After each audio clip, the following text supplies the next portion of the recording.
Hari ini tuh intinya saya kepengen mengasih tahu teman-teman bagaimana melihat parameter air bahwa kapasitas pakan kita ini masih intinya aman. Dalam artian aman itu apa sih ciri-cirinya dan sifatnya kita nanti akan lihat.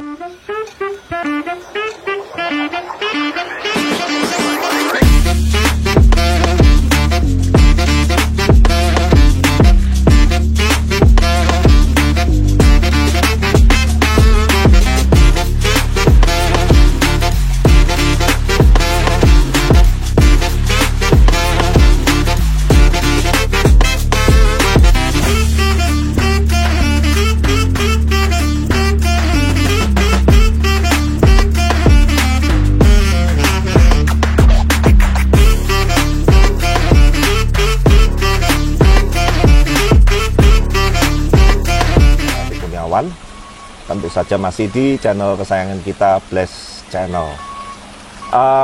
Ini kolam 35 ton ya, saya sering sebutnya. Panjang kurang lebih ini 8 meter lebih. Lebarnya kolam bersih ini 2,5. Filternya kapasitas kurang lebih 40 hampir 50% dari kapasitas kolam. Dan usia kolam ini saat ini sudah umur 2,5 tahun, Noval. Dan kapasitas makannya dengan kapasitas saat ini di kolam ini ada sekitar 50 ekor.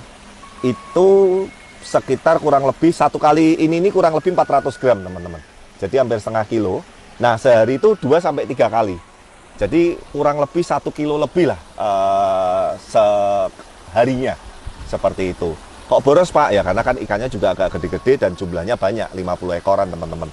Jadi sekali lagi untuk patokan pakan dan lain-lain itu tidak bisa kita samakan rata di setiap kolam, di customer maupun di setiap dealer, seperti itu ya. Nah, hari ini tuh intinya saya kepengen mengasih tahu teman-teman bagaimana melihat parameter air bahwa kapasitas pakan kita ini masih intinya aman. Dalam artian aman itu apa sih ciri-cirinya dan sifatnya kita nanti akan lihat. Nah, sekali lagi shootnya lebih fokus ke air dan ikannya, Val. Ya teman-teman ngerti, semoga melalui kamera ini agak terwakili. Jadi intinya kolam koi yang sudah melewati 1 tahun pertama, itu biasanya secara ekosistem, habitat, dan sistem itu sudah sangat mature dan jadi sekali. Meskipun teman-teman bisa lihat, kalau mungkin beberapa customer ataupun rekan-rekan yang sudah pernah ke sini, ini tidak ada tutupnya sama sekali. Jadi kemarin waktu panas kemarau tinggi juga panasnya tinggi, waktu hujan ekstrim pun juga langsung kena hujan. Nah, tapi kok airnya bisa kristal tetap seperti ini dan bening sekali. Bahkan beberapa senior dealer saya yang pernah ke sini dan pernah lihat video-video kita di Bless, mereka sampai geleng-geleng kepala karena beberapa dealer itu semua fasilitasnya ditutup kanopi, dibikin greenhouse, dibuat rapet.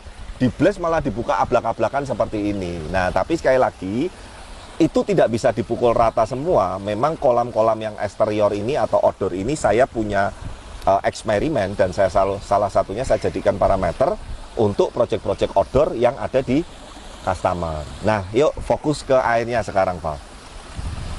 Teman-teman sekarang lihat ya, air ini kondisi sebelum dikasih makan, sebetulnya tadi pagi udah 1 kali ya, 1 kali wadah ini yang kedua. Nanti sebentar lagi menjelang mau gelap baru yang ketiga. Teman-teman lihat semua, air di sini ini kristal sekali, soft sekali. Jadi kristal bening. Jangan sampai hard juga. Hard itu intinya airnya tuh kayak pekat gitu loh.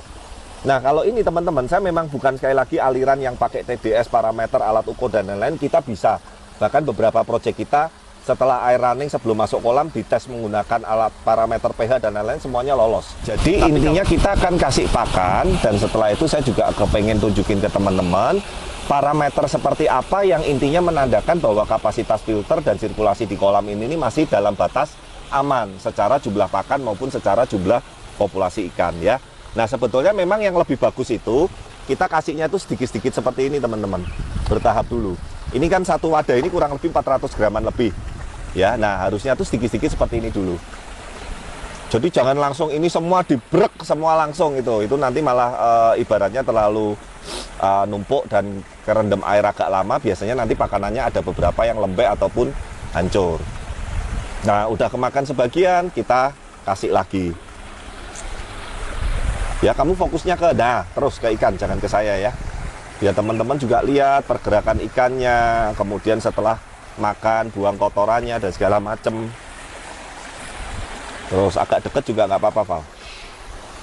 Nah, dan pakan ini gunakan merek-merek pakan yang jangan menurunkan atau membuat kualitas air menjadi kurang bagus, Val. Contohnya yang pakan yang berminyak, pakan yang mengandung pewarna. Setelah pakannya masuk airnya jadi hijau, jadi merah atau kecoklatan. Jangan pakai pakan-pakan yang seperti itu. Terus kedua, jangan juga pakai pakan yang gampang pecah atau gampang hancur kalau kena air gitu loh. Cari pakan yang pulen, yang saat ini kan tadi udah beberapa menit ya. Teman-teman lihat tidak ada satu pelet pun yang hancur. Ya meskipun itu intinya kena air, tapi dia bisa stabil. Ini nanti akan mempengaruhi ke kualitas air untuk jangka panjangnya juga. Ya, kita kasih lagi, udah mau habis. Tuh.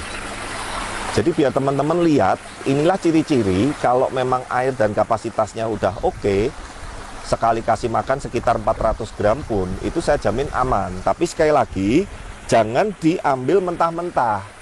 Kita udah pernah bahas untuk kolam baru, untuk kolam yang running awal, itu sedikit dulu, awal 1 genggam dulu, dinaikin lagi, sampai ekosistemnya bener-bener ibaratnya jadi. Ya, ini sudah 50%, jadi udah sekitar 200 graman yang masuk, masih ada setengah. Kita tunggu dulu ya. Nah, fokusnya ke sini, Val. Sambil kita mau jelasin lagi. Nah, teman-teman, kalau teman-teman lihat juga gitu loh, bahwa di dasar kolam ini itu memiliki level kemiringan lantai yang dibutuhkan untuk menunjang pergerakan arus dan sirkulasi yang ada di dasar untuk menuju ke bottom drain.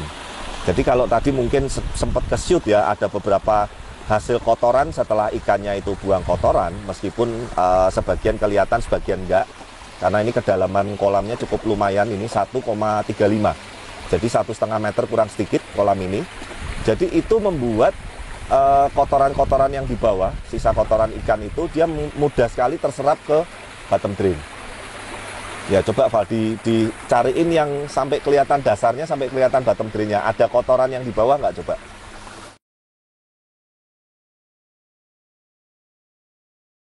Udah langsung kesedot iya, ya? nggak ada kan, bersih kan.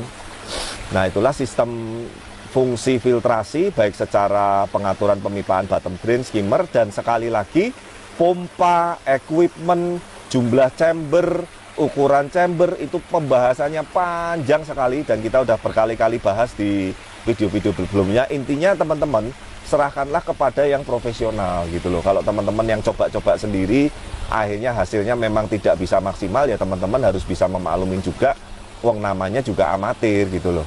Makanya lah orang-orang seperti Blast, seperti Blast Group, maupun teman-teman pekerja kontraktor yang lain itu, mereka sudah ngerti pakem-pakem dan perhitungan yang diperlukan untuk kondisi kolam yang dikerjakan di masing-masing customer. Oke, lagi ya. Nah, ini sudah semua nih. Total 400 gram lebih sedikit, hampir setengah kilo. Oke, nah, yuk saya ajari yuk. Norma sekali lagi shoot airnya. Mumpung ini kena lampu mayu juga udah nyala. Teman-teman lihat dari awal sebelum dikasih makan sampai sudah dikasih makan, sekali makan tadi kurang lebih hampir 400 gram lebih, hampir setengah kilo, itu tidak ada perubahan kualitas air, jadi tetap soft, tetap beningnya bukan bening yang hard atau pekat, tapi ini tetap beningnya ini tetap ibaratnya itu smooth seperti itu ya. Nah yang kedua, teman-teman bisa lihat juga di sisa-sisanya, baik kotoran melayang maupun kotoran yang di dasar, itu tidak ada juga yang sudut-sudut yang dead spot atau yang air-air yang berminyak, berlendir, air-air yang ibaratnya jenuh segala macam ya. Sekali lagi nanti sesuaikan dengan kapasitas kolam, fungsinya, dan kolam Anda sudah running berapa lama. Ini salah satu karena sudah jalan 2,5 tahun lebih. Nah yang ketiga teman-teman, semua pergerakan ikan ya, bahkan ini makanan juga masih sisa agak lumayan banyak, itu aktif semua. Biasanya salah satu ciri-ciri kolam atau filtrasi yang kurang bagus untuk ikan koi, saat sudah dikasih makan dan jumlahnya agak banyak, kualitas air menurun drastis, parameter air juga berubah, kemudian hard, pekatnya, beningnya juga berubah. Akhirnya ada beberapa ikan yang langsung bengong atau langsung diem. Ini Noval bisa lihat teman-teman, ikannya aktif semua, naik ke atas semua. Ya. Iya. Jadi dia tidak terpengaruh dengan jumlah amoniak dan sisa kotoran yang setelah dia makan, meskipun sekali kasih makan cukup banyak, sudah kurang lebih 400 sampai 500 gram. Jadi satu hari kolam ini saat ini 1,2 kilo. Bisa lebih nggak Pak? Bisa sekali. 2 kilo lebih aja juga saya jamin ini aman. Tapi sekali lagi ngelihat kapasitas filter, ngelihat jumlah populasi, dan ngelihat juga kolam ini sudah running berapa lama. Kalau sudah semakin lama, intinya teman-teman, air dan ekosistem dan habitat filtrasi itu akan lebih jadi maksimal. Nah, semoga dengan tips saya tadi yang simpel-simpelnya melalui kasat mata, melalui lihat air, melalui lihat pergerakan ikan, melalui lihat jumlah kotoran yang melayang ataupun yang tenggelam di dasar kolam, teman-teman bisa mendapatkan pembelajaran bahwa inilah sebuah sistem kolam koi dan filter kolam koi yang benar, yang harusnya dibuatnya standarnya minimal seperti ini, gitu ya. Nah, semoga video-video tadi bisa bermanfaat teman-teman ya. Dan nanti kalau yang memang untuk tanya-tanya seputar pembuatan kolam koi dan lain-lain ataupun ikan koi, kita banyak stok masuk baru juga. Nanti jangan lupa langsung kontak di link di bawah ini, atau juga nanti di video juga dicantumin. Ya, saya Adi Kurniawan, terima kasih yang sudah menyimak. Jangan lupa dukung terus channel kami, like, comment, subscribe, dan sampai ketemu di video-video berikutnya. Bye-bye.